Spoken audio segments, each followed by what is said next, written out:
নমস্কার, আমি রাজ। আপনারা দেখছেন খবর 24 ঘন্টা। কি ঘটেছে? এই গাছটা কাটছে বিল্লাডু আন্ডারে গাছ। এখানে যার সম্পত্তি তার নাকি গাছের দিকে নাকি বলছে ছাদ ভেঙে যাচ্ছে।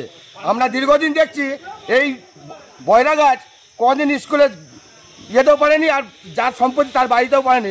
এরা বারবার ডালগুলো কাটে, কিন্তু এরকম সরকারি পারমিশনে কাটে এবং পঞ্চায়েতের সদস্যকে দাঁড় করিয়ে কাটছে এবং বলেছে যে পঞ্চায়েতের প্রধান পারমিশন, সেই কাগজটা আমরা দেখতে চাই। পাবলিক জনগণ হয়ে বলছে আমরা।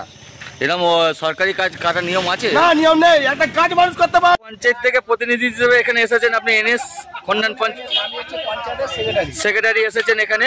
বলছি একটা অভিযোগ এলাকাবাসীদের, এখানে অবৈধভাবে সরকারি গাছ কেটে নিচ্ছে, আপনি এখানে এসে দেখলেন, কি বলবেন এ ব্যাপারে?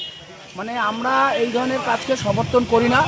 পঞ্চায়েত থেকে আমরা এই ধরনের পারমিশন কখনো দিই না। না, এখানে যে লোকাল সদস্য ছিল, সদস্য বলছে পঞ্চায়েত নাকি জানিয়ে যে প্রধান পাঠিয়েছে, কি বলবেন? প্রধানও জানায়নি আমাদের, আমরা এই বিষয়টা জানি না।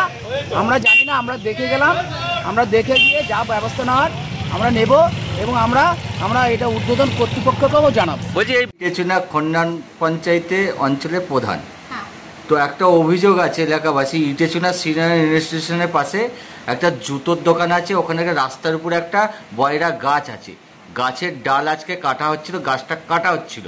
ওখানকার সরকারি গাছ এইভাবে কাটা যায়? সরকারি গাছ বলতে এইবার স্যার আমার গাছটা অর্ধেকটা আমার জায়গাতে আছে, ঠিক আছে, জায়গা আছে, আমি ছেড়ে দিলাম। এটা আপনার জায়গা?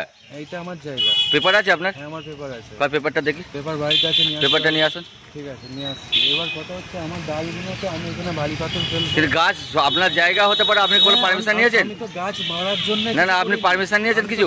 না, আপনি কিছু পারমিশন নিয়েছেন? গাছটা পঞ্চায়েত পারমিশন দিয়েছে আপনাকে? পঞ্চায়েতে আমি